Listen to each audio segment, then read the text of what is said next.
anybody who has a relationship with a woman needs to know this information. I got so many emails from men. Oh my gosh, this absolutely changed my relationship because I want to understand how much of our behavior is hormone driven and how much of it is like just our personality. when you take birth control and it flatlines your hormones as a woman, you have a lot of women who are able to act like men. Would it be similar to a teenage boy taking steroids? In some ways, it'd be the opposite of that. It would be like a teenage boy taking anti-steroids. It shuts down your production. Yes, suppressing testosterone. We would never suppress men's testosterone during pubertal development. Can you imagine that? The outcry. We do it to girls. If you asked a doctor, what coordinates brain development during the pubertal transition? They would say sex hormones.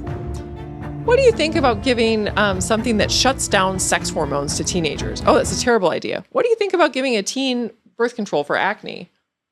Oh. Most women have no idea how much their hormones are driving their actions. But today, all the questions will be answered by award-winning research psychologist Dr. Sarah Hill. How does it work that women seek safety, and yet the ones who do best in the dating marketplace are guys who don't really give off the vibe of safety? Right. When women are ovulating, their brains actually tell themselves stories about these sexy bad boys.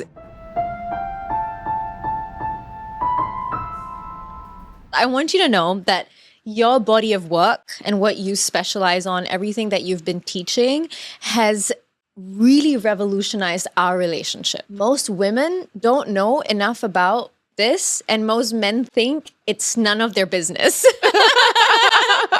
So I would start by just asking you, why is the period brain and how hormonal birth control affects women, why is that a male and female conversation? I mean, anybody who has a relationship with a woman needs to know this information. And so if you live in the world, where women live, then you need to know about this. The fact is, most of us have been given a one-size-fits-all view on what it means to be human that's based on men, right? And so our expectations about what's normal is very male. And I think when women try to fit into that mold that was never built with their bodies in mind, it makes things challenging. And it can make relationships challenging. It can make workplace relationships challenging. It can make conversations that they have in the doctor's office challenging. And there are so many ways that we can really benefit from understanding women, both in terms of women understanding themselves, but then also, giving doctors and relationship partners and friends and coworkers better information on what it means to be female. I think that it makes the world a better place. What you teach and what you show to the world is something that changed our dynamic, because I started realizing how much as a man I benefit when I learn about female cycles. And Tell them. I have an app on my phone, and I sometimes check where is she, so it's synchronized, so I know when is the time for a conversation about something? When is she more horny? It benefits men a lot to know women better. Oh, no, 100%. I mean, I can't tell you. So when my first book came out, which was This Is Your Brain on Birth Control, it was about birth control, but there was one of the chapters really discussed just this idea of cyclicity, right? And that women, their sexual desire and moods and things like that all will shift across the cycle. And I got, and I explained how those things are. And right, especially I talked a lot about estrogen and how when estrogen is rising and high in the cycle, how that's related to increased sexual desire in women. And that when progesterone takes over in the luteal phase, that's related to a diminished sexual desire. And I got so many emails from men just from this little tiny section in the book saying, oh my gosh, like this absolutely changed my relationship, because what would happen is they would feel like there's something wrong with the relationship, right? Because all of a sudden their partner seems like they're running hot and cold, and they think, well, what did I do wrong? And like yesterday I wrapped my arms around her from, behind and, was kissing on her neck while she was cooking dinner and she loved it. And like today she's like, no. And, and men then internalize this, right? And so then they begin to feel bad about themselves. They begin to wonder whether there's something wrong with the relationship. It creates stress within the relationship. And understanding how all of that works on the cycle, I mean, oh my goodness, it's a total game changer. We've heard the stories like, oh, PMS and like, oh, moodiness and et cetera, et cetera, et cetera. But we don't like really actually understand what's going on because nobody really teaches women, like, what is it that your brain is actually doing in the second 2 weeks or the last 2 weeks of the cycle during the luteal phase that may be influencing the way that you experience the world. And, one of the things that I talk about in the period brain is with the emotional changes is that because our body is preparing for the possibility of pregnancy during this time, it actually lowers the threshold on our internal smoke detector, which is testing for or being able to pick up on signs of danger. Right. And because as we become more vulnerable, that means that we need to be more vigilant to the environment. And our body actually does lower that threshold, and our amygdala, the fear center in our brain, becomes more interconnected with other areas of our brain during the luteal phase compared to what it is in the first 2 weeks of the cycle. And what this means is that during those last 2 weeks of the cycle, that women are more primed for fear, and things that may not have seemed like a sign of threat before may now seem threatening, right? And so this is something where if women recognize this in themselves, it can also be very comforting. So for example, and I give this example in my book, I had this fight with my partner because he was making plans about what we were going to be doing over the summer. And he had a bunch of these golf trips planned, and I didn't see anything where it was like us doing things together, right? And so, of course, and I was in the luteal phase, my brain was like, danger, danger, this guy does not care. Like, right? Like, he does not value the relationship. And so I flew off the handle. I was like, oh my gosh, I'm like really upset. Where is the time for the two of us? And, ended up getting into a fight, and I drive to work, and I'm like, does most of the evidence support the idea that he doesn't value the relationship? No, he does value the relationship. Was that an unfair, thing for me to say that you don't value the relationship? Probably not totally fair. So, ultimately, I was feeling unsafe and vulnerable because of this thing that probably wouldn't have bothered me at a different point in my cycle. So I called him and I said, here is ultimately what's going on. I'm feeling like you don't value the relationship, and that makes me feel unsafe. And then he's like, no, that's not. And he explained himself and why the things were being put in the calendar the way that they were. And it made sense. And he was also able to ultimately tap into my fear, which was the feeling of vulnerability, and say, you're safe. I do value the relationship. It's incredibly important to me, and actually say the things that my luteal brain, needed to hear. And I think that being able to recognize this within ourselves as women, and then also being able to communicate this with our partners can really make a big difference, because it allows us to have a language to explain to ourselves what's happening, right? Like, why is it that my alarm bells are sounding right now? And a lot of it is usually at, fear is oftentimes at the heart of those feelings, is like a feeling like fears of abandonment. And there's research showing that during the luteal phase, women have more relationship jealousy and they have more abandonment fears. And again, it's because we're in this really vulnerable state where our body is preparing for the possibility of pregnancy, right? And so our smoke detector is really sensitive to signs of defection, right? And so we're alarming more readily. And recognizing that in yourself and understanding that feelings aren't facts, right? And that it's a feeling, and that just because your smoke detector is more sensitive doesn't mean it's more accurate, because it doesn't. It just means it's more sensitive. If we were to take a step back and really simplify, what is the period brain? The period brain is a brain that's sensitive to hormonal changes. And it is one that shifts across the cycle, because for a woman, the act of reproduction requires two distinct acts, right? So for a male body, men's bodies to reproduce just have to do one thing, right? And that's have sex. Right. And so one job, one hormone. Must right? be nice. So complicated. Yeah, I know. Must be nice. So simple. Yeah. It's like, and so you have this one sex hormone, because it's like male bodies just have to do the one thing, right? It's very simple. And a female body has to do two different things, right? And they're distinct from one another. The first thing they need to do is have sex and attract a partner. And that's what estrogen is in charge of, right? It orients our brain and our body to be primed for attraction and for sex. And then we have this other job that our bodies have to do to reproduce, which is implantation and pregnancy. And the sex hormone progesterone that we experience in the last 2 weeks of the cycle is responsible for that, right? And so the period brain is a brain that is sensitive to these shifts and goes through these different seasons because a woman's body and brain is ultimately wired for reproduction. And this is something that's true whether we want to have children or not, right? We still go through these cycles where our body is preparing to attract and have sex, or then, keep it safe, play it safe for implantation and pregnancy.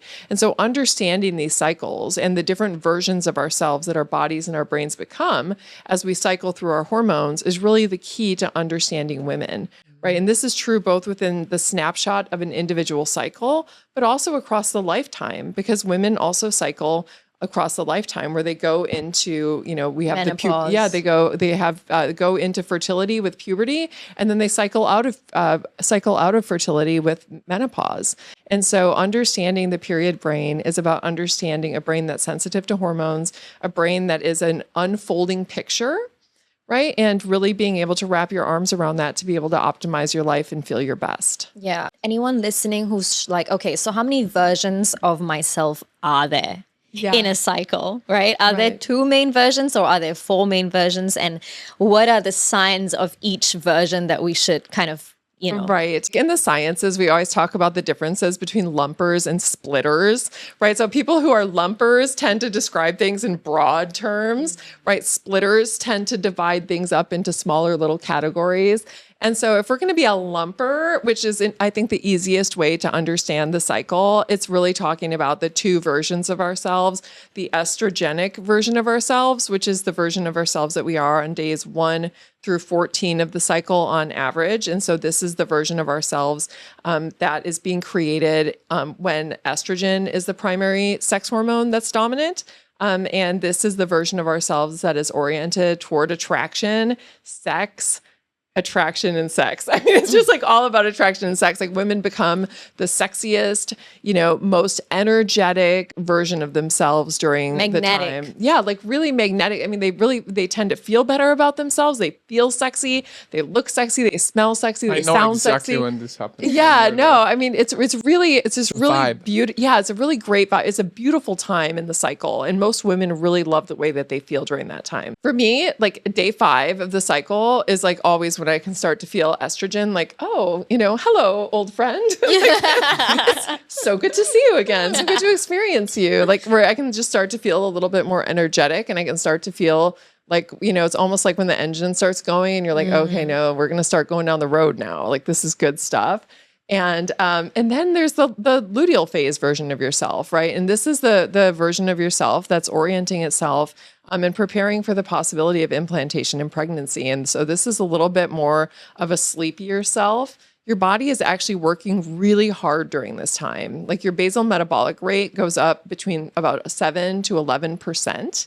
Meaning that you're burning more calories, your sleep needs change where you need more time to recover, your respiration rate increases, so your breathing becomes faster, your heart rate becomes faster, and it's because your body has to work really hard to prepare the endometrial layer to prepare for the possibility of pregnancy, and that requires a lot of work. And we are also during this time, as I noted, you're more socially sensitive because your body is preparing to be in this vulnerable state should you become pregnant.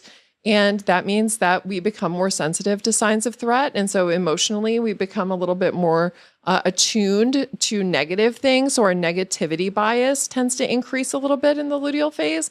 We tend to be sleepier. We tend to be hungrier.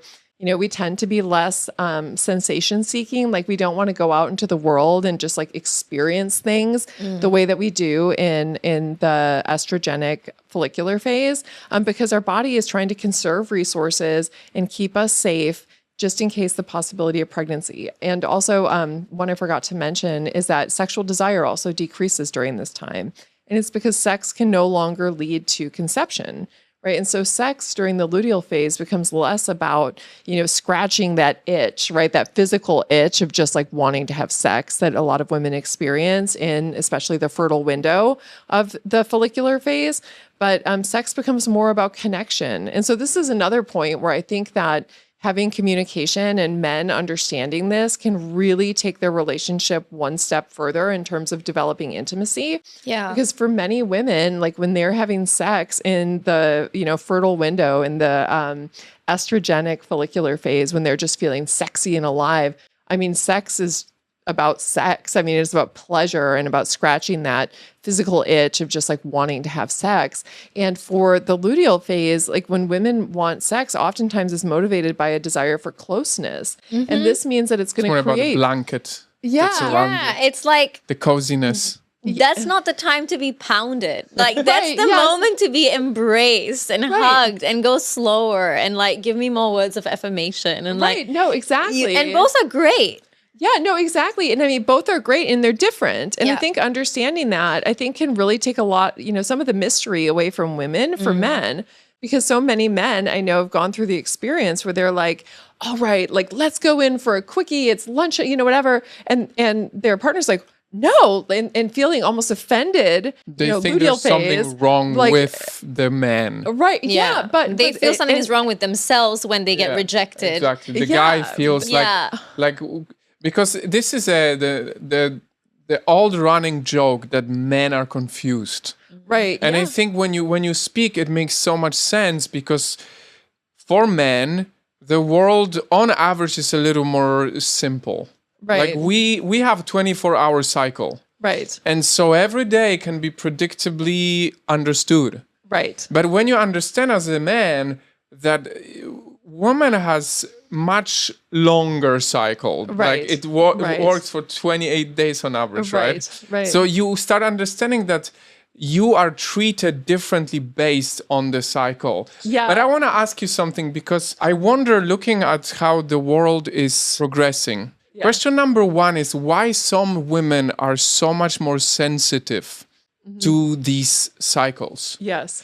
And question number two on the flip side is what is the price of women who go into more masculine world and they Right. start losing this Like override this. cyclical way, so they try to live Right. like men, and so Right. they Right. grind their careers and they lose these elements in some ways. There's a lot of reasons that you get individual differences in women's sensitivity to hormonal changes. Some of them is just genetics. I mean, some people who have a lot of sensitivity, they have relatives with a lot of sensitivity, and it's just something that probably has something to do with some, polymorphism that they have in their genes that are related to like estrogen receptors or, progesterone receptors. And we don't really fully understand that, but we do know that there is some role of heredity in terms of determining that.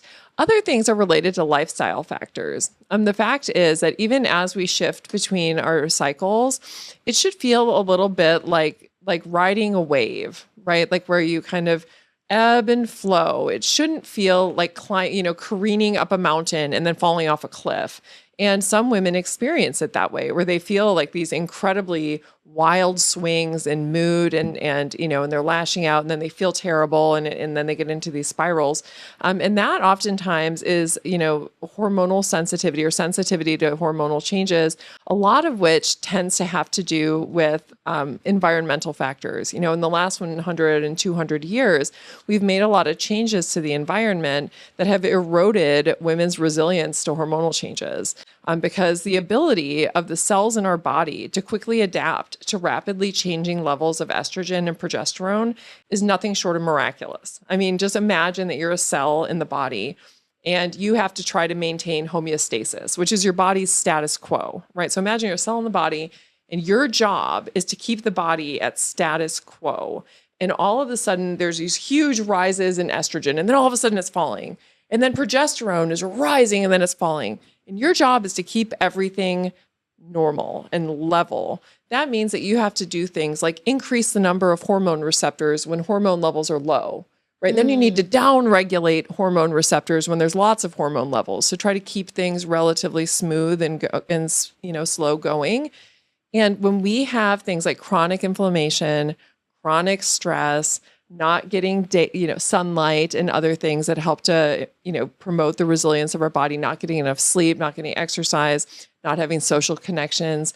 All of these things erode at our resilience to hormonal changes by slowing down and sort of compromising our cellular plasticity, which is what we need in order to be able to ride the ebb and flow in a way that doesn't feel terrible. And a lot of the way that we can really prevent that is by making lifestyle changes that promote the overall health and resilience of our bodies. Just the usual suspects. Make sure that you take time for community, work on managing your stress, eating whole foods that are not processed, making sure that you're taking time to move your body so that way you're, able to produce some of these things like BDNF, which is something that helps to promote the plasticity in the brain.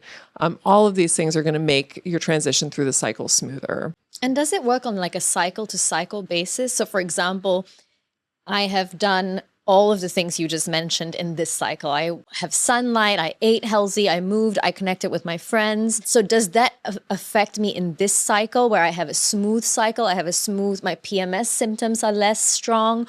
Or does it happen more so like you work for this cycle for a while and then 6 months later you see shifts? You know what I mean? Right. It's a little bit of column A, a little bit of column B. Okay. Right. So if you make those changes now in this cycle, you're going to have a better time. I mean, your cycle, like when you're having sleep and you're making sure that you're having social connections and you're managing your stress, all of that is going to make for a better experience that you have right now, because it does cause changes that happen immediately. I mean, even exercise, for example, when you're exercising leads to the release of BDNF, which is this really nice neurotropic factor that allows our it's brain-derived neurotropic factor, and it helps to increase plasticity of our brain cells, right? And so exercise, we know, is something that leads to the release of this compound, this factor, and it is incredibly helpful in terms of promoting resilience to hormonal changes. And so you're going to get that benefit now. Some of the benefits, though, do happen in an additive fashion over time, because essentially, lowering inflammation, you can lower inflammation right now, but a lot of the negative effects of chronic inflammation take time for your body to recover. And so what I would say is if you start today, you're going to feel better today. But if you start today and continue through 3 months from now, you're going to feel even better. And so there is, it's like putting money in a bank account. You're going to just continue to get an additive benefit. Yeah. And so, but I really urge people to try to take, like, every day, at least try to think of like one thing that you can do that you're willing to do, right? Because that matters, right? So what's one thing that you can do that you're willing to do that will help promote the overall health of your body and the resilience of your body to hormonal changes, and then just like do that thing. Speaking of, there is something that you can do that if you're willing to do will really help with the health of our small channel. Which is to please hit that subscribe button and join our desirables, as we're trying to build a community of 10,000 people. Thank you. One of the rules we have in our relationship is when one of us or both of us are going through some trouble mentally, maybe it's like not the best energy around us, the first thing we look at is like, what's the no-brainer stuff? Yeah, we call it our baseline. The baseline. I love it. So like we so often look at, there's a problem because you said that a week ago, whatever. Yeah. But actually, are you going for walks? Are you spending too much time on your screens looking at your job all the time? Are you doing sport? Maybe you've been eating bad snacks at night. Yeah. And these things, when they come together, it affects how you feel. No, it's such a 100%. no-brainer thing, right? No, 100%. And women are more affected by these things than men, just simply because our bodies do have to cycle through these hormones, and the ability to quickly adjust to those rapid hormonal changes really does require a lot of plasticity in our cells, including our brain cells. And so we have a very sensitive system. And so doing those things and making sure that you're managing, I love what you call it, the baseline. The baseline, yeah. I always call it like the pillars of health. But like when you have the core pillars of health and you're really working to promote those things, it really, it's a game changer. Yeah. It just changes. So don't fight over something if the baseline is... It's actually great that you bring that up, because I want to understand how much of our behavior is our hormone driven and how much of it is like just our personality. Because I feel like to some degree, what starts to happen is, and that's why I love your example of when you called your partner and told him, okay, this is actually what's happening. I was being unreasonable, because some people will hear that and be like, okay, I can blame everything on the hormones. Right. And be like, well, I did that thing because I'm on my Right. luteal. And so then there's no personal or relational accountability that happens. Right. And then on the other side of the same coin is like, we also want to understand like the nuances of the shifts that are happening within ourselves. We are our hormones. Yeah. You know, it's like they're part They're not of the, separate from us. Yeah, no, it's like they're part of the chemical and electrical signaling that our brain uses to create the experience of being who we are. You know, so they're part of what our brain uses to make us us. Right. And so, you know, when we say that, oh, well, this was my hormones, I mean, that's the same thing as saying like, oh, this was my synaptic patterns in my brain, or, oh, this was my Never heard that one. neurotransmitters. Yeah. I wait for that one when you say it to me. Yeah. Yeah. This is my synaptic. It's just this, I'm It sorry. may be in a role play or something. It's just, it's just the synaptic patterns in my brain. But I mean, we don't ever say that, but for some reason, hormones, like we treat them as something outside of us, but they're not. I mean, they're part of who we are. And so like, even with something like our personality, you know, there's been research showing that women's personalities shift across the cycle where they become more extroverted, meaning they become more outgoing when estrogen is high compared to when progesterone is high. Yeah. And so even the things that we think of as being core to who we are, like our personality, and the things that we like to do and the things that bring us pleasure and the way that we think about ourselves, those things shift across the cycle because as our hormones change, that changes what our brain is doing and that changes and makes us into a somewhat different version of ourselves. I hear you, and hormones are us. Yeah. And because of that, what happens is sometimes, for example, if I get really irritated about something, right? Or I am in my luteal phase, so I'm like, okay, maybe I overreacted in this moment. Maybe that's not something that I care about that deeply. Maybe I'm being unreasonable. But could it be that that is also an invitation to look at the side of our psyche and the issues that we might be repressing, right? Like there's validity in the emotions as well, right? Right. No, absolutely. I mean, the fact is, you know, my partner, when he was making the decisions about what to do, that was tapping into something. That was tapping into a fear of being that I was valuing the relationship more than he was. This is a real concern, you know, and this actually was an invitation to start that conversation. And that's exactly what it did, because I spent some time thinking about, was it fair that I, you know, assumed that he doesn't value the relationship? And I looked at the different evidence, and there was a lot of evidence that he does value the relationship. But nonetheless, I had to ask myself, why do I have that fear? You know, and so we were able to talk about it. And I spent some time reflecting on why it was that I might be feeling like having this anxiety, you know, at the core that was kind of poking its little head out during the luteal phase. And we had a conversation about it, and we were able to address some of the things that I was feeling concerned about. And it really ultimately brought us closer because it gave me what I needed. You know, I didn't know if I had no insight into what's going on with the luteal phase at all, right? I would just think, oh, you know, he totally discounted, you know, our need to be together, doesn't value the relationship. I would have been mad. He would have been mad. We eventually would have gotten over it because, you know, that's how things go. I would have apologized for yelling, but I never would have asked for what I needed. I never would have spent any time reflecting on what it is that I need. Exactly. And I also wouldn't have accepted the invitation to look deeply inside myself and ask myself about that vulnerability. Yeah. And say, where is that coming from? You know, because obviously there was a piece of me that was reacting to that news just about a scheduling error. And it felt, you know, it tapped into something. And so it did give me that invitation to look at that space. Yeah. And then begin to ask myself the questions about what is it that I actually need? What is it that I feel like I'm missing that my partner can provide to help me get over having this feeling of vulnerability when I don't think that it's fair. And I don't think that he wants me to feel that way. The last thing that I want is for men to be like, okay, 2 weeks of the cycle and of a month, I'm just going to ignore her because she's just overreacting, you know? And then women going, okay, everything that's coming up for me right now, that's almost like false. It's not. It's like maybe our reaction might be overcharged, but it's an invitation for women to look at the parts of ourselves that are needing more attention. And it's an invitation for men to lean in as well and be a little bit more perhaps wary and not to take things personally. So it's more like I just don't want people to think just because it's happening at this time, it doesn't matter. And also, or to think that it's like an invitation for women to treat their partners terribly and Exactly. have that be Absolutely not and okay that's- as well. Yeah, no, and that's not true, right? Instead, it's that their threat detectors become more sensitive.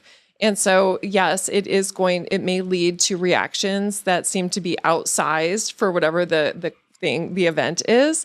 And that then, of course, can be an invitation for asking, like, ultimately, what is that blow up about? Right. And then being able to ask yourself, like, what that's about. So that way you can address it with your partner. There's a bad day for someone. And there's nothing worse in the timing than you being in the cycle where you like need safety, and I'm in like a day where I am irritated because Right. I am not giving any safety in that moment.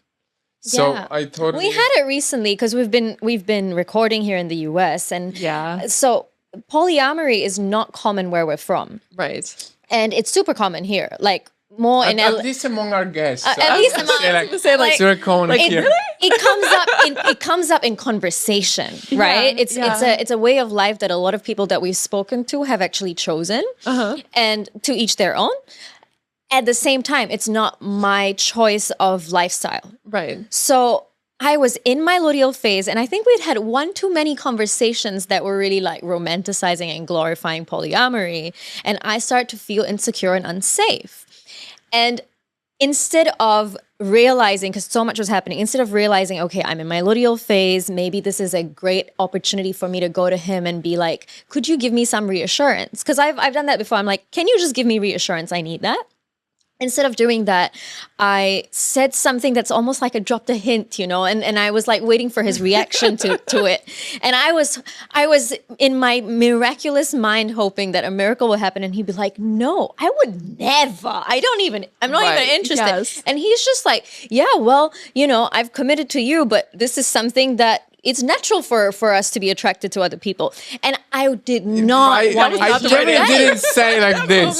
like whatever, paraphrasing, Yeah, but you yeah. get, he Yes. was saying that it's natural for him to be attracted to other women. And normally I would be fine with that as long as it's Right. not acted upon. But this was not the time for it. And so Right. I am like feeling just so not good about this situation. Right, right. And so if he had known Luteal, he'd be like, she needs reassurance Yes. and safety and Yes. support. Yes. But instead he's just like, Yeah, and I think that understanding that and having the language to even understand it yourself as a woman, I think is so powerful. Yes, it because helped you can me. say, okay, I need safety. Like this is because a lot of times when women have these experiences, especially in the luteal phase, it's because they feel they like sense a threat, right? And so Yes. it feels like lack of safety, lack of security.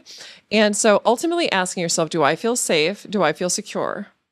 And if the answer to either one of those is no, then that's the conversation to have. yeah, it's Yeah, so I love simple. We added to the baseline. I'm going to add it to the baseline. Do I feel safe and do I feel secure? And that's like, it's perfect because it makes us accountable for our own emotions and reactions, and we don't put it on our partners as well, because it's not like you're supposed to dream up as well. The apps really help where you can see where your partner is at Right. in their Yeah, cycles. yeah. They're Yes. really a lifesaver. on that day, to be fair, I this whole month I didn't. I know, check. we've been out of it. We've been So recording, crazy. so that's why I asked earlier on, because it really is that when we go through like really deep work focus, it really is that Sonia tends to almost try to suppress a like, lot. You are much I'm like more- just trying to be a man. Like I wouldn't normally know that she's going through cycles in the moments when she's going through like a grind mode. Right. Yeah. So normally yeah. I obviously will get the cues, but this time we were working so hard that I didn't. Which, follow yeah, up. to your question about the masculinity in women and the society that we are in right now. A lot of ways that the world is constructed is around men. Yes. And I was so surprised over the years because we would make videos about many topics and we would go into studies. And study after study after study, the studies are for both genders, but you realize that it's skewing towards men because the men were the ones who were studied on. Yes. So is it that the current world and the structure of the world is kind of counterproductive to the biology of women? Right. Because on one hand, you have this push Right. for women to start being like men, Right. Yes. being more like go for your career. Yes. You know, like you don't need in your 20s to go for kids. Just focus on Right. career, go Yes. get the job and all these things, which is male mentality, right? Right. But on Right. another hand, there's the biology. Right, So yes. how do you balance this out? I think part of the reason that the world is that way is because of birth control. And when you take birth control and it flatlines your hormones as a woman, because that's what it does, it shuts down your HPG axis, so your brain ovarian axis, and flatlines your hormones, it makes you more male-like, right? And so I think part of the reason that we see that the world has changed is because, especially when you look at women, you know, who are aged 20 to 30, a third of them are on birth control. Are on One hormonal, third, a third really? are That's on hormonal wild. birth I control. didn't know it was that high. Yeah, it's huge. And so you have a lot of women who are able to act like men.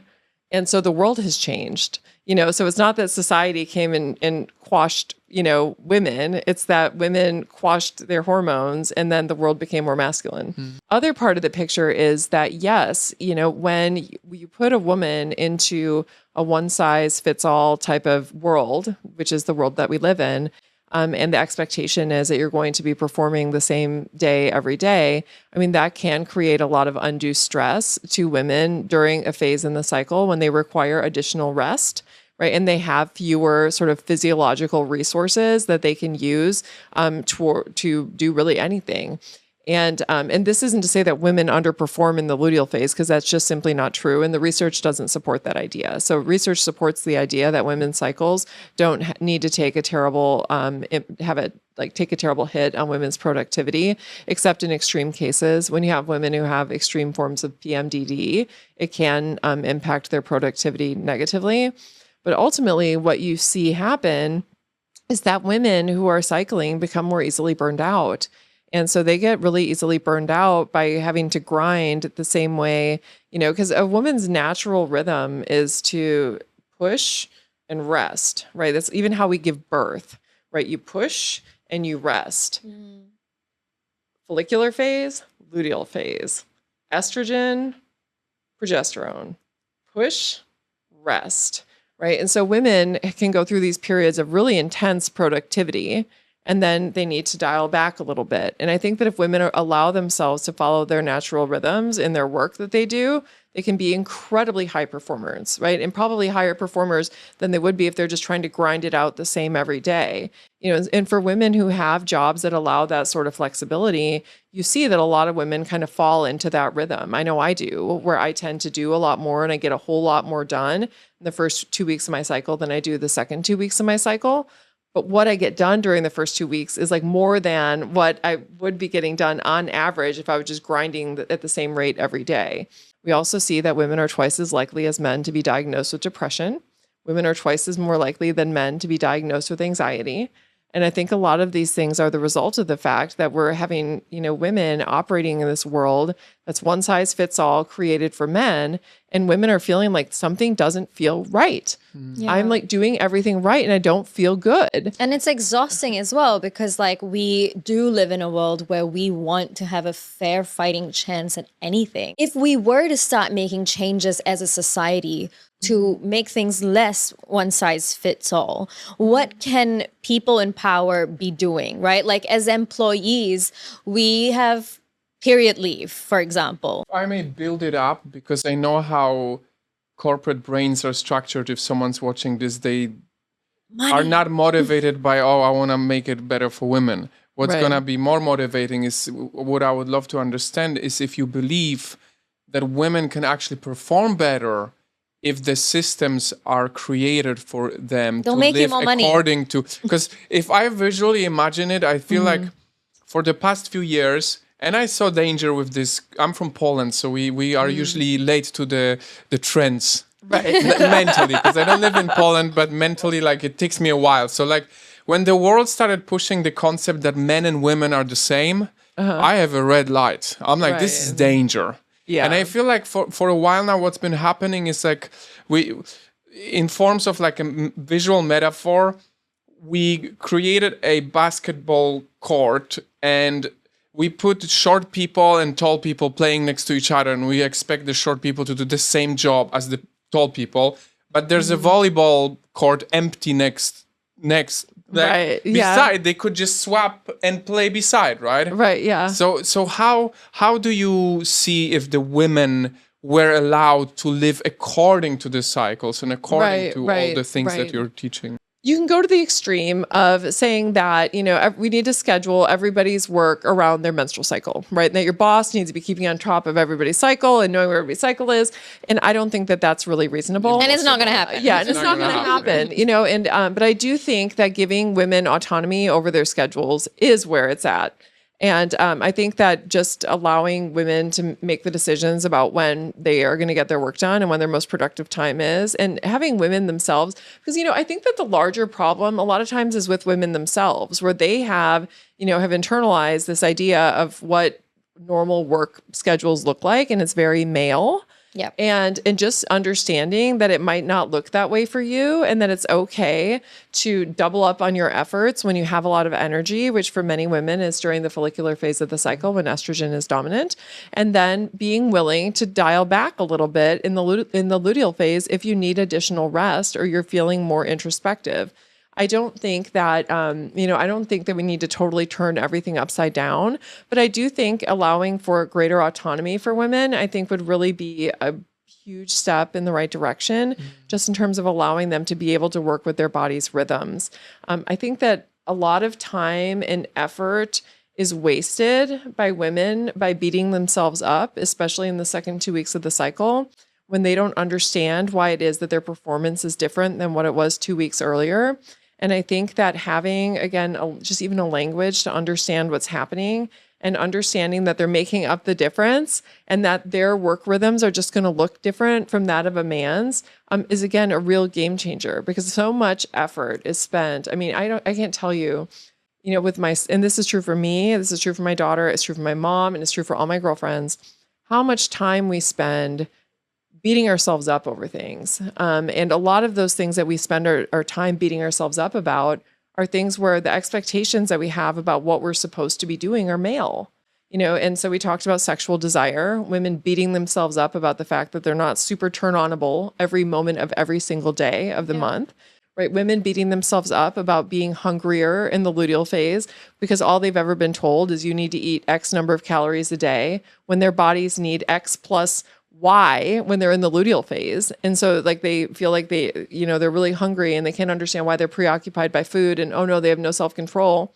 That's a lie, right? Not having the same energy every day of the month. That's also the idea that that's normal is a lie for a woman. So all of these things, like just even understanding the rhythm and that you are cyclical, and then being able to use that to your advantage and be able to honor what your body is telling you. I really do think that it improves productivity. I can't, and I haven't seen any research science on this. Nobody has asked this as a research question, looking at the workplace productivity of women who are working along, aligned with their cycles. Yeah, or versus not. But many of the high performing women that I know are very dialed into this. And it's because they have autonomy over their schedule that they're able to do as well as they are. Some countries are starting to experiment with 4-day work weeks. So by default, everyone will be like, oh, the person's not going to work for 1 day. That's going to be much worse.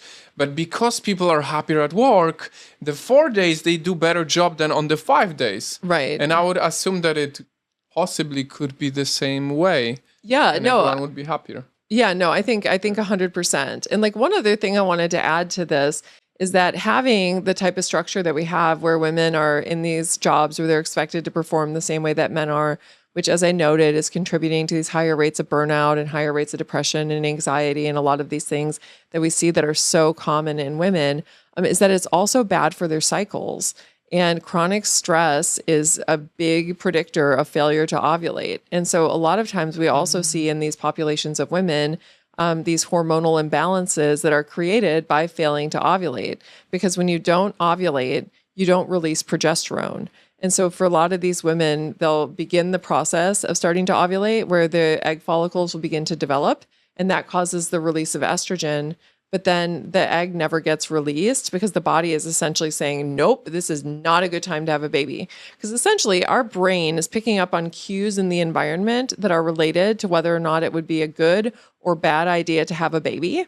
And if it's a bad idea to have a baby and getting unrelenting stress is one such cue, it'll shut down ovulation. It'll start releasing different types of factors, including progesterone from the adrenal glands to help disrupt ovulation and prevent it from ever happening. There was some interesting research that got done around the COVID vaccine, and they found that it led to disruptions in cycle. Oh my God, yes. But they were little. They were little cycle hiccups, and then they recover. And the reason for this isn't anything special about the COVID vaccine. It's just that when bodies are having immunological stress, a lot of times the body will say, oop, let's just hold off on ovulation. Let's wait and see what happens here. Like when I take a flight. Yeah. Every time I take a flight and I'm supposed to get my period, or I'm like, it stops or delays it. That's so funny. I'm the exact same way. International flying, every single time, I'm usually at least 3 to 5 days late.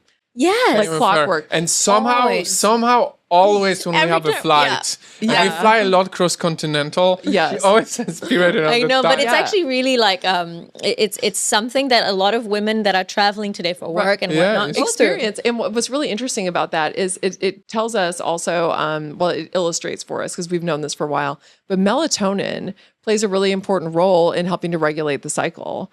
And so having those periods of sunrise, sunset, that helps to set our cycles. And so women who get exposure to natural light and are able to have their circadian clocks working well, they tend to have really regular cycles. And what if you take melatonin on the flight? Right, Does that taking help? melatonin on the flight. So that's really interesting. I've not seen anybody who's looked at supplementing with melatonin because I don't know if melatonin is the only mechanism. I know it's one of the mechanisms.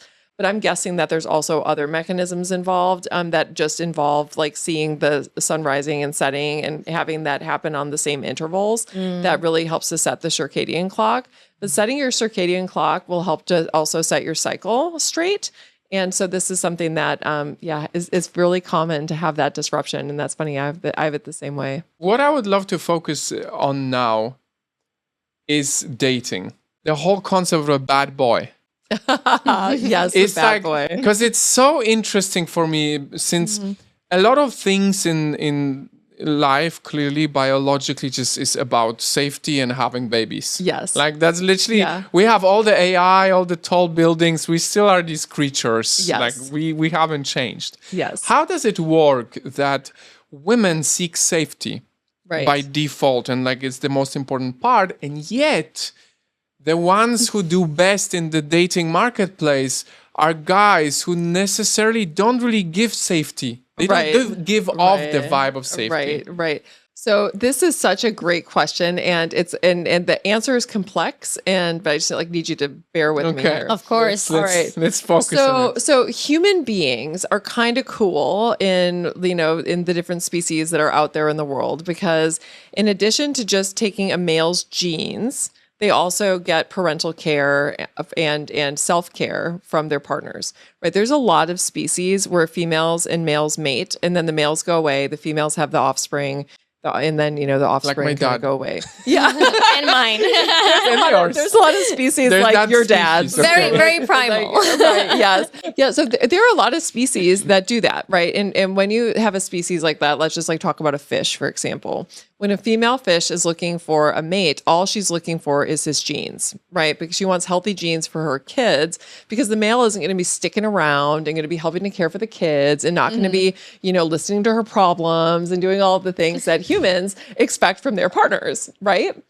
And so when a female is choosing a fish, she looks for things like bright coloration and things like that, which indicate that they've got good genes and that they're able to avoid getting eaten by predators despite being brightly colored, and so on and so forth.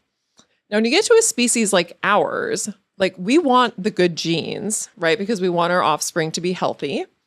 But we also want cues related to being a good dad and providing resources and listening to our problems, right? Because for a human female, we not only get those genetic benefits, but we also get what we call in biology direct benefits, right? And those are love and care, paternal investment in offspring, investment in partners, and so on and so forth.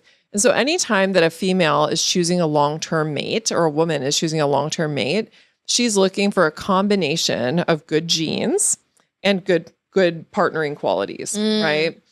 And so, where we sort of put our chips oftentimes depends on the relationship context. So in the context of long-term mating, so let's imagine a woman has like a stack of poker chips so she can invest in getting a mate, right? And so she's trying to decide how many she's going to invest in genetic quality and how many she's going to be investing in caregiving and good partnering quality. She's going to put some chips over in the genetic quality because she wants high quality offspring.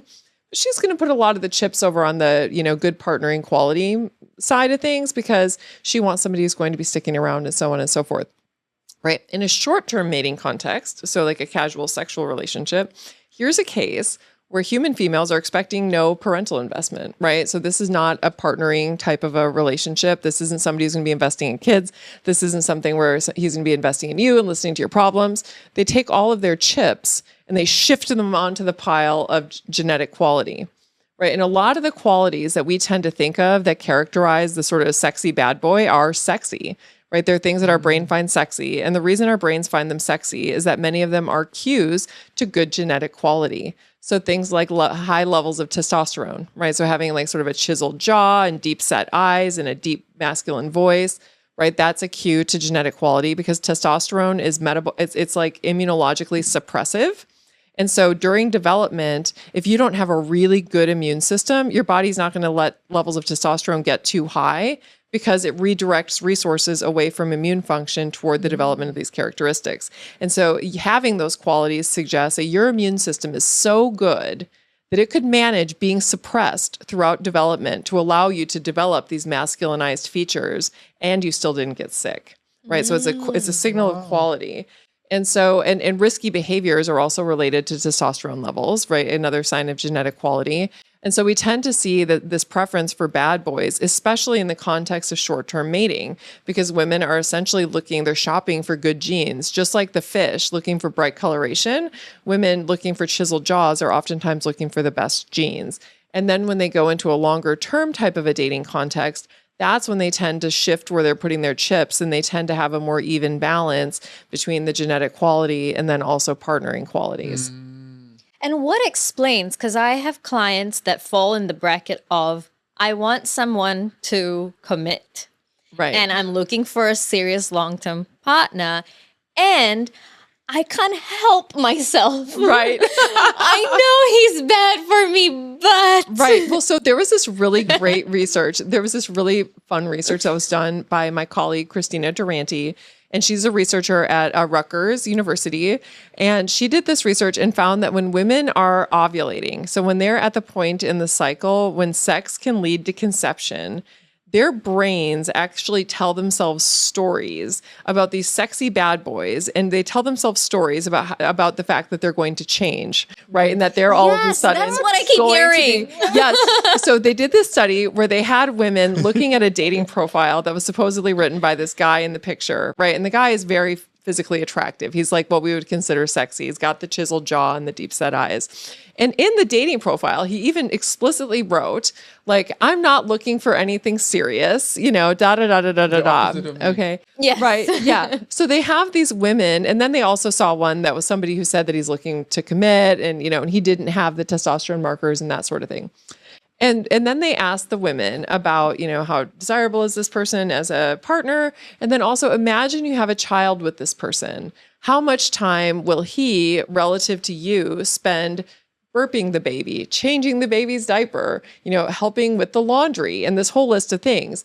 And what they found was that when women were looking at the sexy profiles, that when women were near ovulation, because they had the women looking at these at 2 points in the cycle, when women were near ovulation, they told themselves a story that this man not only was going to be investing more in this childcare related stuff than what they reported when they were not in the fertile window of their cycle, but they also reported that this guy would be more likely to do investing in childcare than themselves. No Yes. way. Yeah, they're like 60%. It was like 60%. Like, so it was like over 100%. It was like 60%. Like their brain was just absolutely telling themselves a story about like, oh no, this guy, like he may have said that he's not. I mean, it's just like these things that we tell Right. ourselves. But that's only ovulation time. It's yes, right near ovulation. that's when like- conception is possible, when you can get those good genes. It's like your brain is trying to fool you into doing the thing that's going to get you the good genes. Wow, it's like being possessed. I was just having this conversation with my husband about like chocolate cake, where it's like it's not great for you, right? But then when it's in front of you, you're like, who cares? It's not that bad. It's like, Yes. oh, well, sugar sometimes is an okay food. It's Thank like you for that, because we all do it. So let's not judge just the women in yeah. ovulation. It's just the level is so different because that's 9 months pregnancy. But I that know. also means like that's a really good practical tip. Do not make these decisions when you're ovulating. When you're ovulating, yes. And I mean, I've had so many women tell me that the stories that their brain will tell them like near ovulation about like even like sex, and if like they don't have a condom and they really want to have sex, where their brain is like, I'm not going to get pregnant, or like, or having a baby would be exciting. Like that'd be so exciting and thrilling. I just want to shout out to all the men who have a He's shouting out to situation himself like right this. now. He's shouting out to And himself. you have someone really engaging, and you have the discipline Right. to be the responsible one. That's hilarious. Because I've done it many that is so times. common. It's so common where women is like, no, it's fine. Like, it's Yeah. gonna be fine. Or they'll even tell themselves like, having a baby would be exciting. Okay, And I you're don't like, go that far. Never. Yeah. And One so, like, time you went. Really? Yeah. So one of my friends, she was telling me this. She has no. I mean, it was like this would have been the worst thing for her in the world to get pregnant, but her brain in that moment was like, no, that would be thrilling. And then afterward, she's like, oh my god, like, That was terrible. Yeah, I've been there. I could have gotten myself pregnant by doing something stupid right then. And so anyway, yeah, no, our Wow. brains will oftentimes, like our unconscious brain likes to tell our conscious brain stories that will help get their genes into the next generation. And some of those stories are false, and you have to be able to check yourself. and Has say, their like, own agenda. total own agenda. Wow, that's fascinating and really important and simple. As long as we can just practice that discipline, no decisions about risky sex and Right. risky relationship should he be the one while you're ovulating. That's simple enough to follow. Yes, no, I think that's totally simple enough to follow. You can also have a buddy. That's very helpful. Yeah. Before we hit record, you talked about something so fascinating about fatherhood. Yeah, so some of my early research was designed to look at the impact of father absence and paternal disengagement. So this is when your dad is around, but he's just not a good guy and he's not investing and not demonstrating good fatherly types of behaviors.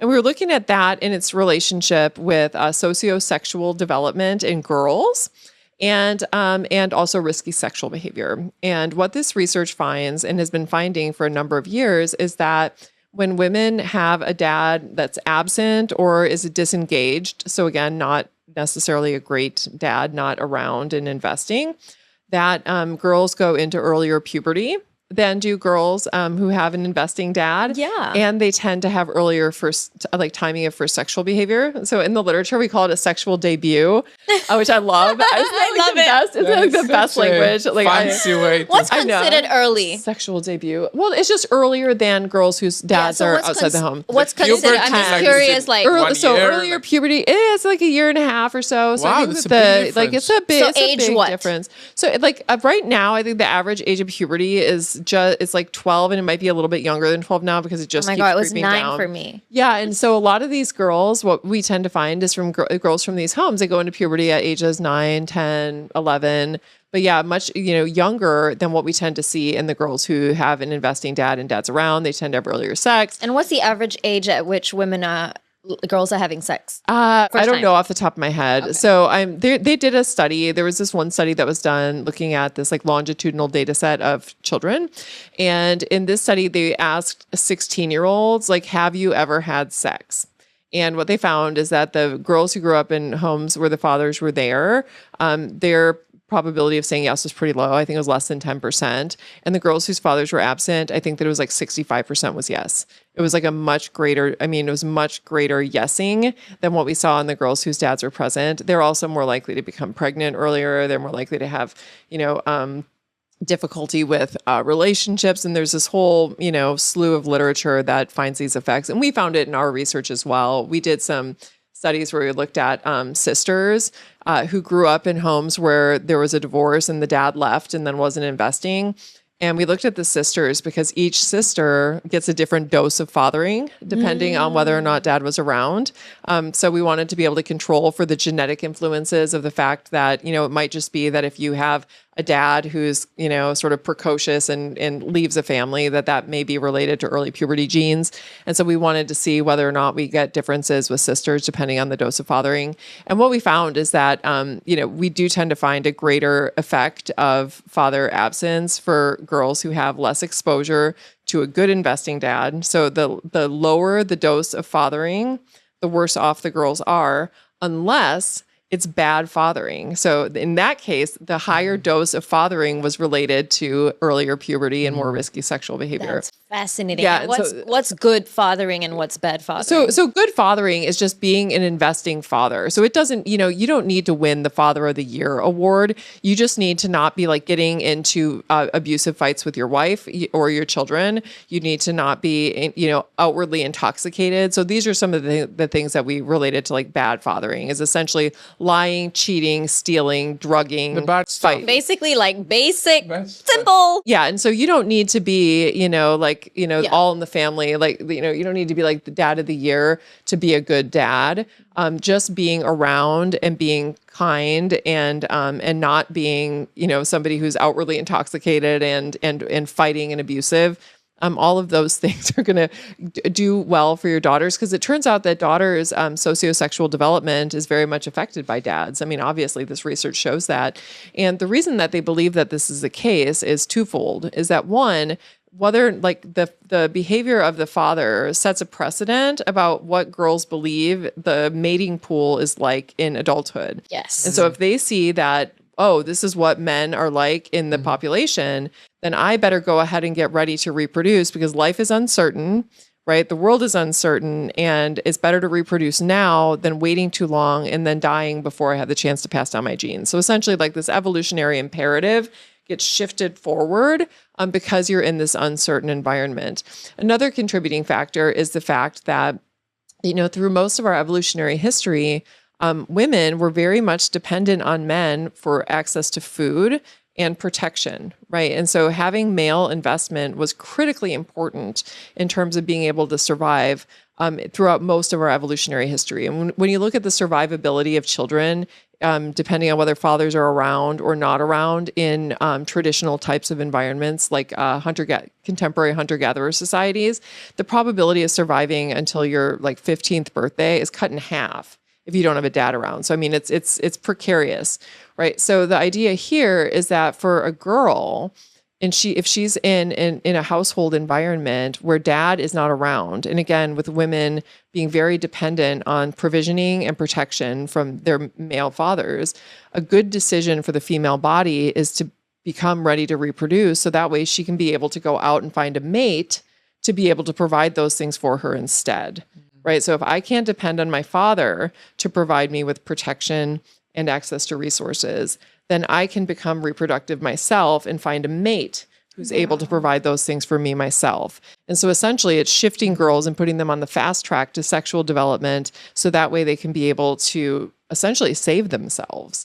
Wow. Because throughout most of evolutionary history, we were so dependent on men for provisioning and protection, right? And even though it's not currently the case, right, we have inherited this brain that's been optimized for these environments in which we spend most of our evolutionary history. It's so complicated and big, and we just put it down to daddy issues. Yeah, I know, right? I know, Yeah, but it's this like is it's so like helpful, this, like right? Because we can have compassion like- for like why this happens. Because a lot of like I hear a lot of these what do they call these like male gurus like who are teaching men how to be dicks to women, and they're like, Oh, that's how yeah. you're gonna get a girl, and you're essentially playing at a really cold wound. Because most likely if we did like a research, a lot of the women that do behave this way probably have had absent fathers in their lives. Right. No, absolutely. It's so pejorative, right? The idea of like daddy issues Yeah. and all of this. But the reason for that stereotype is that there is this linkage. And when we consider the different factors that are contributing to it, it also gives us a starting point to be able to think of like, what are ways that we can change the environment to protect these girls so that way this isn't happening, right? So let's say that we find out that, indeed that women's brain, and of course, all of this goes on unconsciously, right? This isn't to say that women are thinking to themselves, heavens to Betsy, dad is gone. I better go find a mate, because I don't think that that's the way that it works. It's all of this unconscious clockwork that's going on in our brain that then is influencing our psychosocial sexual development that leads to these changes. But if we find out that it's like girls' brains are picking up on, having reliable male figures that they can rely on for resources and protection, maybe doing things, and even just like doing things through like therapy with mindfulness and being intentional about focusing on the men in your life that you can rely on for protection and for resources, and just having, some mindfulness exercises around that could potentially have the effect of delaying pubertal development and potentially leading to changes in sexual behavior, or, actually developing those relationships and maybe providing, some sort of, I'm just thinking of like a school-based program where you have mentors for kids with absent fathers that are for both males and females, and that maybe this has, a positive impact on girls' sociosexual development. To protect both sides for disappointments, we are seeing unprecedented levels of divorce. It's getting higher and higher. Less relationships now don't make it than don't make it right now, statistically. And also it's a very common knowledge right now. There's a lot of frustration of dating. All these dating apps, and how our brains are not really primed to scroll through 100 women or men on the toilet. And like, Because it is always on a toilet. It's just such a weird way how we are getting together nowadays. Yes. But on the level of birth control, what happens when a woman gets in a relationship and she's on birth control? So maybe she's young and she gets with a guy and they're together, and then for whatever reason she realizes that birth control is not actually the best.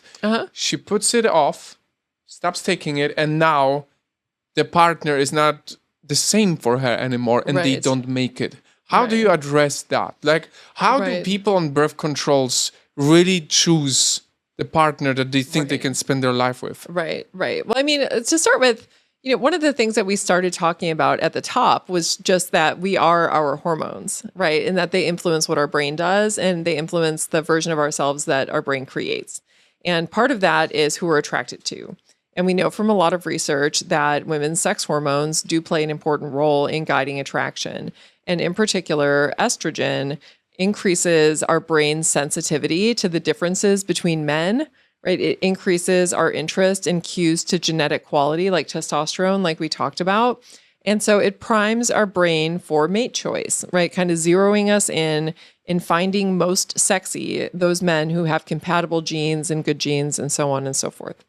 And so, when you put a woman on the pill and you're suppressing her estrogen production and you're supplanting it with a daily dose of a synthetic progesterone called a progestin, and then relatively low levels of estrogen, women are never having the experience of having their brain being optimized for mate choice, right? And so then when they go and pick a mate, it's not necessarily going to be the same mate that they would pick when they're not on the birth control pill. And what we find in research, when you look at how women feel about the partner that they chose once they discontinue birth control, we tend to see that there's 3 buckets of women. There's one bucket of women where they come off the pill and they're more attracted to their partner than they were before. And this is really fortuitous, right? So it's essentially they chose a partner, they stopped taking the pill, and all of a sudden they're starting to produce estrogen. And they're like noticing all of these things about their partner, and it was a good choice, right? So they're like, yes, this is amazing.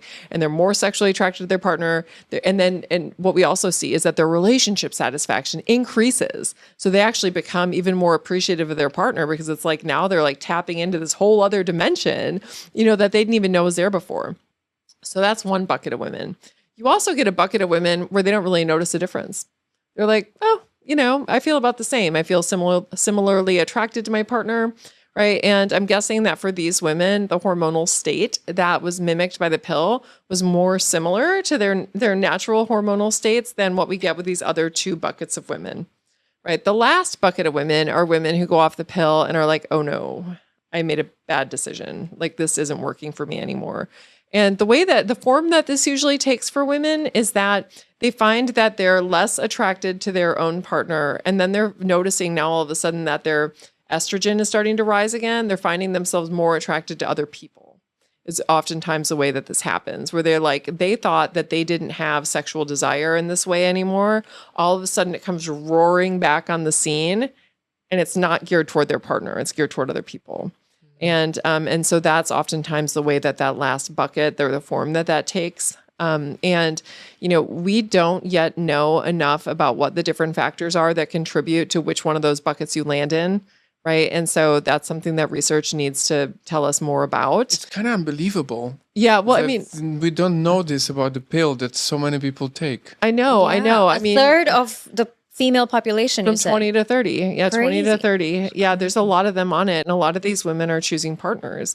And so that does mean that it's going to come with a risk, right? And does this happen all the time? No, this doesn't happen all the time, right? And in some of the cases, you go off it and you're like, oh my gosh, like, yes, like this was a great idea.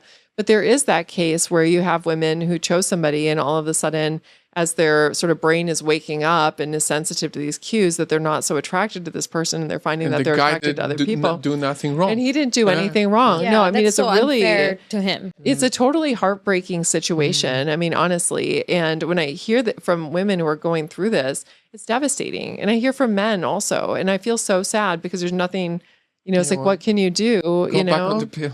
Yeah, well, exactly. Well, I actually know somebody who did that very thing because she had the experience of feeling like she was not really attracted to her partner anymore and she was attracted to these other people. And so she just went back on the pill and now everything is status quo again with the relationship. And so her plan is to continue on the pill until she's in menopause and then because she didn't want her relationship to end because she valued the relationship. I mean, it's a really hard and heartbreaking situation to be in. And this is one of the reasons that I tell women, if you do not need to be on the pill for pregnancy prevention, when you're out, sort of dating and trying to choose a mate, don't be on it, and even though there's a chance that there'll be no difference, why risk that? It just doesn't seem worth the risk to me. And so I would like, for me, having my mate picker, be totally unobstructed by birth control is my preferred state when I was like out dating in the world. And I think that there's a lot of wisdom to that in not being on the pill and not suppressing your hormones when you're picking a mate unless, it's necessary for some other reason. Which is such a paradox because more often women will be on the pill when they're looking for a mate. Yeah, right? Exactly, because that's the time frame. That's when they want to protect themselves from not having kids, but they are doing it to look for someone. But there are other side effects to hormonal birth control as well, besides just this, right? There's I mean, there's mental health related. There's a risk, greater risk of developing depression and anxiety. There's a greater risk of suicidal ideation, attempts, and behavior. There's a greater risk of having issues related to dysregulation of your stress response. And so feeling really overwhelmed and unable to cope with stress. There's also sexual function issues that women can experience when they're on the pill, where it decreases their sexual functioning in addition to changing attraction. And so there's a variety of different issues that can pop up with the birth control pill that make it sort of suboptimal, I think, in some cases when you're out on the dating scene. I mean, I would say that if you're out dating and, I would say use condom. I mean, because if you're dating and having casual sex, it's better to be using a condom anyway, because it's going to protect you against STIs. And you're not going to get any of that protection with birth control pills. Alternatively, if you want to, have casual sex when you're out dating and you don't want to worry about pregnancy, I'm just trying something like the copper IUD, which is non-hormonal, and it does make some women's cramps worse. Like if you have endometriosis, I would think that you probably wouldn't want to do that because it would feel terrible for you. Yeah. If you can use condoms until you find a person that you're dating seriously, at that point, your brain is going to know. It doesn't take a lot. What's really interesting about attraction is that although there is sort of a slow burn, right, that you can have where you like get to know somebody and your attraction to them sort of increases and builds, that initial yes, no piece that's so critical in partner attraction, because, even with people where you're like, I don't know about this person, they're not a no. right? And that's the bigger problem, I think, with the pill. Like when you're choosing on the pill, I don't know if you know where your no is. And so I think that then what happens is then if you choose somebody and then you go off the pill, you're like, oh, you know what I mean? Because oftentimes these people are in love and they've built a life together, and then they go off the pill and they have that no response. And so it's not like you need to stay off the pill forever when you're dating. It's just if you're dating somebody and you pick them and you think this might be your person and go on the pill, you should be fine because your brain has already made the yes decision. Right. And so I would say to delay being on the pill until you start dating, and then, you can hop back on it if you want to. But I mean, just as almost an insurance policy, toward continued attraction should you go off it. Listening to this really surprises me because I have an experience with my ex-girlfriend, and she had hormonal issues and she would get acne. Like she would get acne. And she had bipolar disorder, so primed to have mental health issues. When she went to the doctor, and it just adds up so much why we were going through such crazy times in our relationship, the doctor gave her this pill for acne.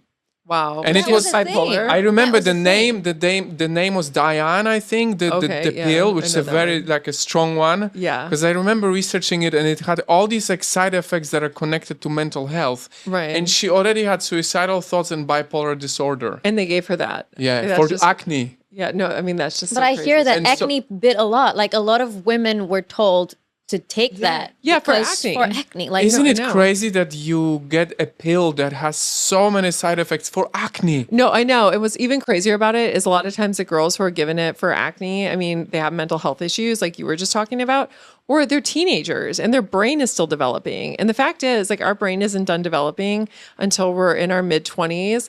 And I mean, it's like deeply in the throes of the pubertal transition up until we're 20, right? And so if you go on the pill before 20, you are messing with your sex hormones and your brain is still developing. And that's really critical because one of the big things that is directing the show and is guiding traffic during pubertal, the pubertal transition and brain development are your sex hormones. And so to mask that, right, to quash your release of sex hormones during a time when they're coordinating brain development, it seems crazy to me. Would and the it fact be is similar to a teenage boy taking steroids? Yeah. It would, except in some ways, it'd be the opposite of that. It would be like a teenage boy taking anti-steroids. So it's like it shuts down your Suppressing testosterone. Suppressing testosterone. We would never suppress men's testosterone during pubertal development. Can you imagine that? The outcry that would be exist if we outrageous. did that. We do it to girls. That's crazy. We do it to girls, and nobody's even doing research on what happens.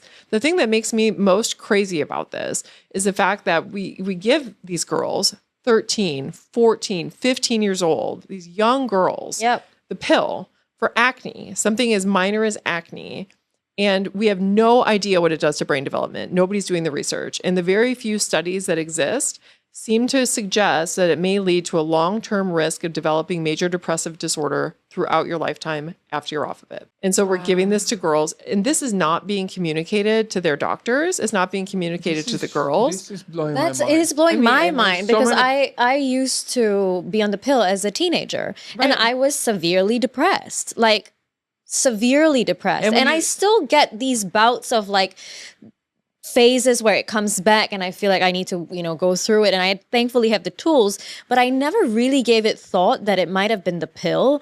Yeah. But it also does coincide the time where I got off the pill and how my life started to change. There are too many coincidental. Right. And when you look at the research on the mental health side effects with the pill, teens asymmetrically bear the burden of those risks. The risk of developing depression from the pill in a teenager is something like 200% higher than what it is for a person who's not on it. That's terrible. I mean, it's really terrible. What is And- fascinating for me about this is this double standard that's fizzling away a bit. But when you are outside of America, because we don't live in the States, there was this entire obsession with this "what is a woman" thing, right? And I know your opening chapter in the book is "What is a woman," right? Yeah. And so there was so much like focus on fighting about these like political beliefs, while underneath it are actually things that are so important to understand what is a woman that really matters, right? We need to understand our biology and embrace it, because to pretend that it doesn't matter sets the stage for things like turning off women's sex hormones during development, and thinking that it's no big deal. And then we're putting girls at a greater risk of developing depression throughout their lifetime, or girls developing a narrative about themselves that they're depressed because they were feeling so depressed during their teen years. I mean, for me, I was on it from the time I was about 17, and then I was off and on because I have 2 kids. And so I was pregnant, and then I was breastfeeding. But outside of those little time, I was on and off for like 15 years. And I had always thought that I was somebody who was anxious, right? Like I have anxiety. And that is part of my self-concept as I'm growing up, is that I have anxiety. And, now that I've been off the pill for more than a decade, I'm like, I don't have anxiety. Like my birth control had anxiety. I don't have anxiety.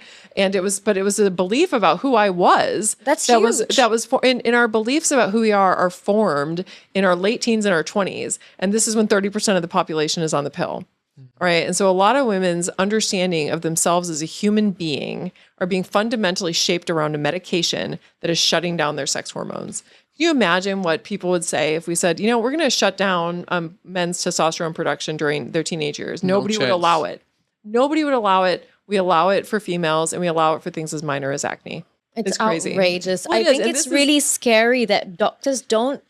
No doctor said these are, by the way, the side effects. Yeah, or by the way, just so you know, there's not really any research on what shutting your hormones on or down does before your brain is done developing. But here, you can be a guinea pig. Do you want to try these pills for your skin, or do you want to just like try to do something else? And most people would choose something else if they understood exactly what they were getting into. But doctors aren't being educated about this either, and they're so pressed for time. They don't have time to even think about the things they're saying. Because I think that if you asked a doctor, like, what coordinates brain development during the pubertal transition, they would say sex hormones. What do you think about giving something that shuts down sex hormones to teenagers? Oh, that's a terrible idea. What do you think about giving a teen birth control for acne? Oh, I've done it. Duh. I mean, it's like, I don't think that they're putting it together. How does that not happen though? Like, I mean, I think that a lot of times especially when you're being trained in something like medicine, where there's a lot of things to remember, you're just told something, you hold on to it in your brain, and it exists in a little island of knowledge. And it's not something you actually spend time thinking about. It's just something you know. Because you get so much more of this. And many doctors are really good knowers. Right? They are super good knowers. Not 100% of them are good thinkers. And there's a difference between the two. Right? And so I think that a lot of times when you're in a profession that prioritizes knowledge, but not thinking, you get these things, right? Where it's essentially like a reflex. Like, oh, you need this, I give you that. Oh, you have this, I treat it that way. And this isn't to say that I think doctors are done, because I don't think that they are. And there's a number of doctors who are amazing, not only knowers, but also really amazing thinkers. Yes. But there are a lot of them who really specialize in knowing and don't spend as much time thinking. And that's because the profession doesn't require as much of that, especially with some of the areas of medicine where birth control is administered in that way. And was it your personal journey that got you into thinking more and starting to question things? I had spent my early career studying women's sexual psychology, which is when I was doing the work on father absence and women's sexual development. But I also did some research looking at how our hormonal changes across the cycle influence motivation. And so published some work looking at how rising levels of estrogen influence women's motivation to attract mates, in the way that women feel about themselves. And all this while that I was doing this research about the effects of women's sex hormones on things like attraction and motivation, I was on birth control pills. And I never put 2 and 2 together. I mean, talk about siloed thinking, right? I was like the poster child for it, right? Where I was knowing and I wasn't thinking. Right. So here I am on the pill doing this research. Sex hormones, they influence everything. And look at this. And sex hormones this. And I'm taking something that's shutting down my sex hormones without even thinking about it. And then I went off of birth control. And after being on it, like I said, for about 15 years, plus or minus pregnancies and lactation. And about 3 months after I went off of it, I was just like, oh, hi, world. Like I just felt different. I noticed that I had more energy. I felt sexier. I was like wanting sex more. So like my husband was he was very excited about this turn of events. He's like, what is this cycle? like, we love this is this. great. Yeah, like, I don't know what this is, but I like it. Like, keep doing that, whatever it is. I was going to the gym again for the first time in a long time. I just had more energy. I found myself cooking again. It was just things that give me pleasure. Like I was like really oriented toward pleasure. And I was downloading new music for the first time in months. And I was like, was that the birth control? Like, was that the birth control pill? Was going off the pill why I feel this way? And I'm like, I don't know. Maybe it's just me. And so then flash forward a couple of months later, and I was at a research conference where somebody was talking about the fact that girls who are on hormonal birth control don't have a cortisol response to stress the way that you're supposed to, the way that healthy people do.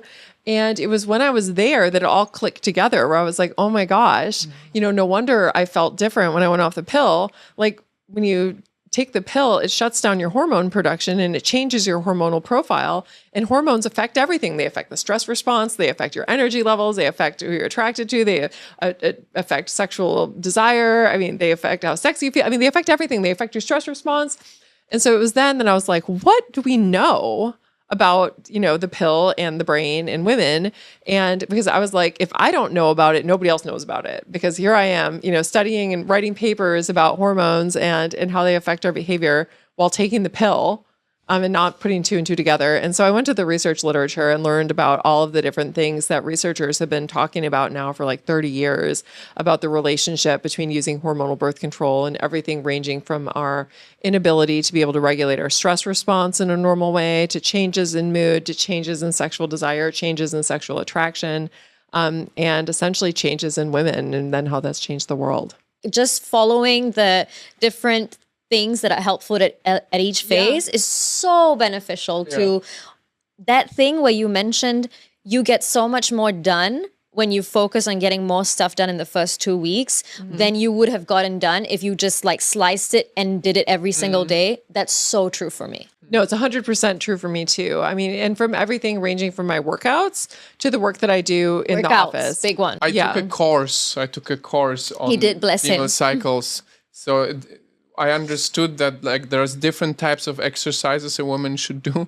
So when we go to the gym, if she's supposed to not lift, for example, I'm like, should you be doing? Sometimes I feel like I might be too controlling when I say this. Oh my gosh, it's so funny. No, but it helps. It really helps. Because it also helps to realize that you can't push a woman the way you would push yourself. Oh, so important. Right. Yeah, that's important. All this hype totally. about things like cold plunge, for example. Yeah, She made me realize that all the data is done on men. Yes, so you it don't is. even know if women should be cold plunging. Right. No, I know. And especially like, again, one thing that we need to keep in mind when we're trying to consider cycling and our hormone production is our body does shut ovulation off like a light switch if it thinks that it's not a great idea to have a baby.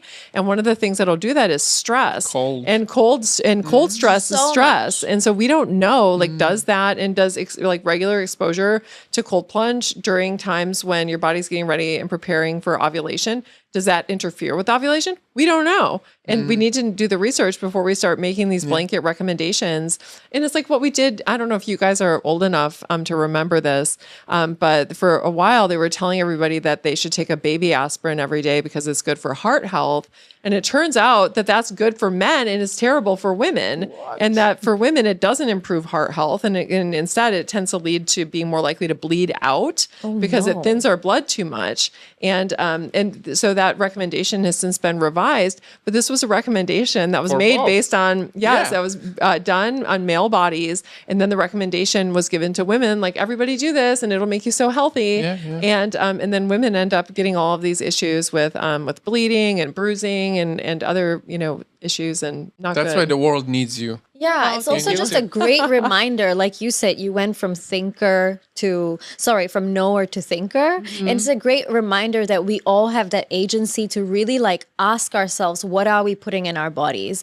Why are we putting in our bodies? What's the research that's been done? Because a lot of times we outsource our power to doctors thinking that they just know better, but they know better. They might not be thinking better. And you should think better for yourself. Right. Absolutely. I couldn't have said it better myself. I mean, take the time to understand what your body needs, right? And understand what your body is actually doing as you're shifting through your cycles.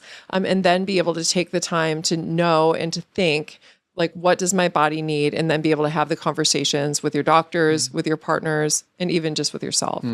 So I right now am a knower that you have a mystery item. I do not know. I forgot about it. what So it thank is. you for knowing. We would love to know what you have brought for us today. I actually forgot. I'm so excited about this. So it's Oh, in yay. here. Here is the story for you. When I sat down to write my first book, so when I went to go write This Is Your Brain on Birth Control, I had never written a book before, right? And I had the same moment that everybody has when they're in a little bit over their skis and they're in a little bit deep and they don't know whether they can do the thing that they're supposed to be doing. And I had major imposter complex, right? So I actually started writing the book and I wrote the whole first chapter pretending that I was my friend Doug Kenrick, who's a famous evolutionary psychologist who wrote this really wonderful book called Sex, Murder, and the Meaning of Life that I love. And so I was like, I just need to be like Doug. So I'm like writing a book about women as a man. As As a man. Okay, so I'm writing this book and this chapter, and it's just terrible. I mean, it's like, it was just the worst thing ever. And I'm like, what am I doing? And I had this moment, I had this like epiphany because, I sold the book proposal, just writing as myself. And so I threw the chapter away and I started rewriting it as myself. And I wrote this Post-it note and it hangs over my desk. And it says, "Do you." What a cool background. I love it. Amazing. And it's my reminder to myself that when I'm sitting down to work, that what I have to offer has value and that I need to show up as myself. And that's when I do the best work. And so do you. So every morning I see this Post-it note. You can see the little pinhole because it sits over my desk. But so do you. So I say this to you both. Do you. And to everybody in the audience, this is like the best thing I can't give you better advice. You can't do someone else better. Exactly. than they do. No. You've been given one job to do you. Just do you. And if you are authentic and show up as yourself, like you can't fail. So Thank So good. goodness you pushed through because what you talk Look about at what and you've write is done. Like, and now you don't doubt Thank you. anymore. No. You- well, I think we always do. I think there's always like the part where you The feel like, moments of, like, I'm uninspired, the maybe. luteal questions. Yeah, the luteal phase. Yeah, it's next to my luteal phase, self questions. But no, it's really funny because so many times in my life, and having it be articulated for myself right when I was sitting down to write my first book which is why it was so powerful for me, and I had to write it up there to remind myself. But there's been so many times in my life when I've been on the wrong path, and then that's what saves me. Right, is like, no, like this isn't authentic. This isn't what I'm supposed to be doing. And then I have to correct course and I follow where my heart is leading me and like where, my authenticity is. And that's when everything comes together for me always.